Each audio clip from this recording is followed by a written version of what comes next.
biri official. Ubu ni bwo buryo bwonyine ushobora gushora amafaranga 500 ukaba wabona ibihumbi 500 mu gihe cy'ukwezi, ukajya uyahembwa washoye amafaranga 500.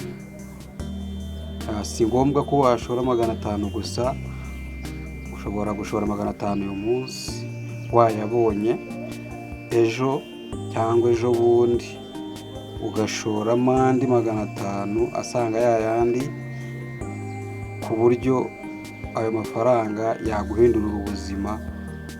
Ashobora kuba ibihumbi 4, ashobora kuba igihumbi, se akaba 500, bitewe n'uko wayashoye wizeye ayo mafaranga. Igihe cy'ukwezi akaguhindurira ubuzima neza neza, ku buryo utahangayika. Kandi aya mafaranga ushora uyashora n'ubundi uvuga ati ngewe nshoye business yanjye izunguka cyangwa se izahomba, udateganya ngo wenda nimba nyashoye uko byagenda kose agomba kugarurwa igihe icyo ari cyo cyose. Aya mafaranga uyashora uvuga ati ntabwo aya mafaranga nari nyatezeho umukiro, nyashoye nzi ko azunguka mu gihe bashyizeho runaka kandi nta ngaruka afite. Ubundi ayo mafaranga iyo yashoye wishyiramo icyizere ukavuga ati ni aya mafaranga ndayashoye azanyungukira igihe runaka kandi ndabyizeye. Niba wowe ubona ayo mafaranga ukaba wayapfusha ubusa, kandi ayo mafaranga uyashoye nk'uku azakungukira mu gihe cy'ukwezi, ndibaza yuko aya mahirwe ari ayawe. Aya mahirwe ntagucike, kuko hari amafaranga abantu batakaza menshi mu bintu bidafite akamaro. Wenda ukaba wanagenda mu muhanda amafaranga ukayata, kandi ayo mafaranga wayashoye igihe icyo ari cyo cyose yazakugarukira akanikuba. Aho aya mafaranga uyashoye akunguka, wahita utekereza inshuro yikubye uko angana, ugahita wibaza n'uburyo yakabaye yaratakaye cyangwa se yarariwe n'abatarayakoreye, bitewe n'uko wayarangayeho utayashoye. Ubu ni bwo buryo rero bwiza wayashoramo ukazunguka mu gihe cy'ukwezi cyangwa mu byumweru 2, bitewe n'uburyo gahunda ipanze. Ubu ni bwo buryo bwiza cyane bwashyizweho kuba wayarya kandi yikubye ari amafaranga menshi.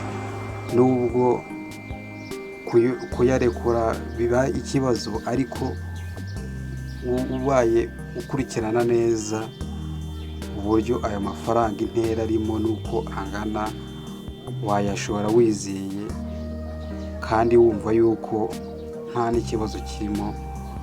Kuko aho kugira ngo uyashyire mu bidafite umumaro, ubona ari amafaranga n'ubundi atagira ikintu yakugarurira, wayashora. Kuko amafaranga atagira ikintu azakumarira mu gihe kiri imbere, ayo ngayo rwose uyashoye, ndibaza nawe ubwawe bitahora mu mutima wawe ubyicuza. Uramutse utanayabonye ntago yahora kugaruka mu mutwe.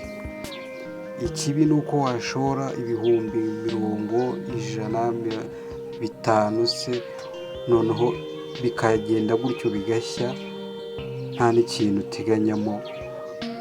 Ariko 500 burya niyo wayashora 2 mu cyumweru cyangwa 4 mu kwezi, ukazayunguka mu kwezi kwawe ukabona gutyo 500, nta gihombo cyaba kirimo.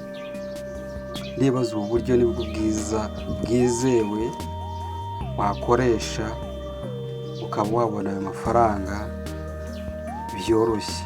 Ubwo buryo bukora ukanze akanyenyeri 240 urwego, ubundi ugakurikiza amabwiriza sure deal.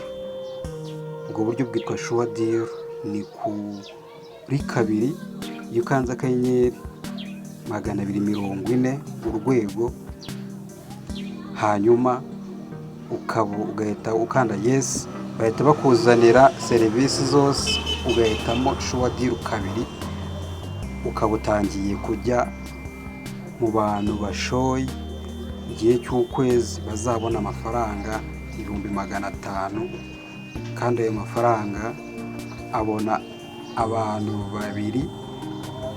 Rero ndibaza nawe ushobora kuba waba uri muri abo ngabo bashobora kuba babona amafaranga.